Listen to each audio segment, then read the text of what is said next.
राधे राधे मित्रों, मैं पिछले 44-45 वर्षों से ज्योतिष के क्षेत्र में हूँ और मुंह से ऐसी बातें निकल जाती हैं जो देखने में संभव तो नहीं होती हैं, परंतु उनको सच होते हुए भी मैंने देखा है।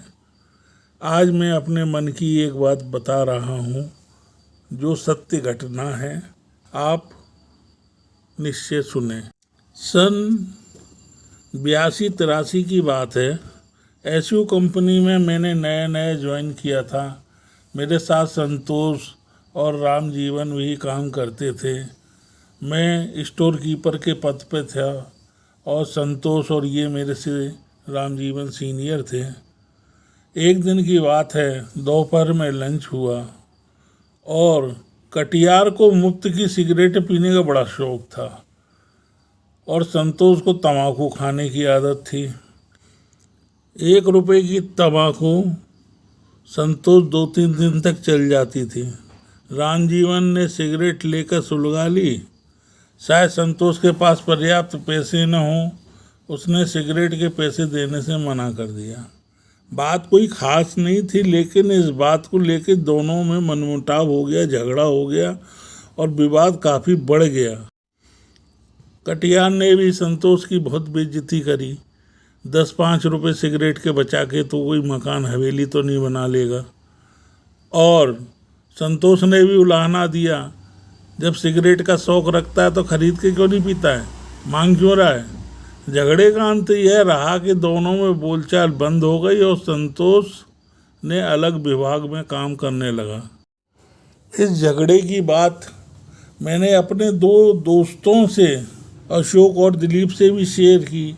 क्या ये संभव है कि हम 10-15 रुपये रोज़ सिगरेट के फालतू खर्च न करके बचाएं तो मकान खरीद सकते हैं।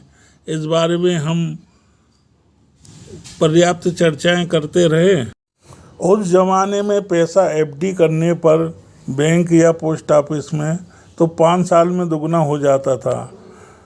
मेरे मित्र अशोक, दिलीप और संतोष 10-15 रुपये रोज़ बचाने की स्कीम पर काम करने लगे। मैंने भी उनको उकसाया। एक डिब्बे में वह 10-15 रुपये डालते और महीने बाद उन पैसों में कुछ और पैसे मिलाकर 500 रुपये का राष्ट्रीय बचत पत्र, इंदिरा बचत पत्र या किसान बचत पत्र ले लेते और एक पेटी में फेंक दे के मतलब भूल जाते। सिगरेट के पैसे बचाकर मकान खरीदने की स्कीम जब मैं अशोक और दिलीप को समझा रहा था तो एक शख्स और चुपचाप से सुन रहा था, ठाकुर हरिनाई।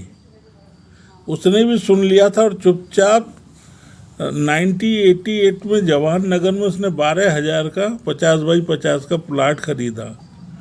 ईंट सीमेंट की जुगाड़ कर 2 कमरों का मकान बना लिया। जब मकान बन गया तब उसने हमें बताया कि बोले वो जो तुम लोग बात कर रहे थे 10-15 रुपये रोज़ बचाने की, उसी स्कीम पर काम करके मैंने ये मकान बनाया है। वह स्कीम कारगर निकली। दिलीप ने भी अयोध्या बाईपास 100 बाई 100 के 4 प्लाट 25 डेसिमल ज़मीन खरीद ली, वो भी 18,000 में। संतोष ने 1996 में गृह प्रवेश का पहला कार्ड ले जाके रामजीवन कटियार को दिया। सबको पता था इनमें बोलचाल नहीं, झगड़ा है, लेकिन आज बात करते देख के सबको आश्चर्य लगा। संतोष ने रामजीवन को गृह प्रवेश का कार्ड दिया, सभी आश्चर्यचकित रह गए। तुमने आज से 12-13 साल पहले सिगरेट न पी के 10-15 रुपये बचाकर हवेली तो नहीं बना लोगे, ये कहा था। सिगरेट न पिलाने पर ताना मारा था, मुझे आज भी याद है। देखिए, मैंने 10-15 रुपये बचाकर मकान नहीं खरीद सकते पर मैंने बना लिया और आज पहला कार्ड मैं आपको दे रहा हूँ। मेरे गृह प्रवेश में ज़रूर आइएगा और भाभी जी को भी साथ में लाइएगा ताकि मैं भाभी जी को सब बता सकूं कि किस तरह भाई साहब ने मेरे को सिगरेट के लिए ताना मारा था और मैंने वो पैसे बचाकर ये मकान लिया है। और तुम्हारा धन्यवाद भी करना है और भाभी से तुम्हें डांट भी पड़वा दूंगा। संतोष ने मुझे भी गृह प्रवेश का कार्ड दिया। मैंने जब यह पुरानी बात अपने दिलीप और हरी भाई से शेयर की तो दोनों हंसने लगे, बोलने लगे, तुम्हारा दोस्त संतोष तो लेट हो गया। हमने तो 3-4 साल पहले ही इस स्कीम से पैसा बचाकर मकान बना लिया था। ये मेरे लिए और आश्चर्य की बात हो गई। उनकी बात सुनकर मुझे भी आश्चर्य हो गया। मैं लोगों को स्कीम समझाकर उकसाता रहा और खुद अमल न कर पाने से अफसोस रहा। राम जीवन ने भी बहुत बाद में फिर एक स्लिम एरिया में सेट खरीदा। इस तरह ज्योतिषी के मुंह का बोला हुआ किस तरह सच हो जाता है वह मैं देख रहा था प्रत्यक्ष। मैं भाग्य को पकड़कर बैठा रहा और कर्म ने उन्हें मकान दिलवा दिया। मुझे दुख इस बात का हुआ कि मैं लोगों को स्कीम समझा कर उकसाता रहा और मेरी जुबान सच होती गई। एक जोशी के लिए इससे बढ़कर और क्या हो सकता है कि उसकी भविष्यवाणियाँ सच हो गई। रोज़ 10-15 रुपये सिगरेट के बचाकर कोई हवेली मकान तो नहीं बना सकता, लेकिन लोगों ने बनाया है और मैंने देखा है। राधे राधे।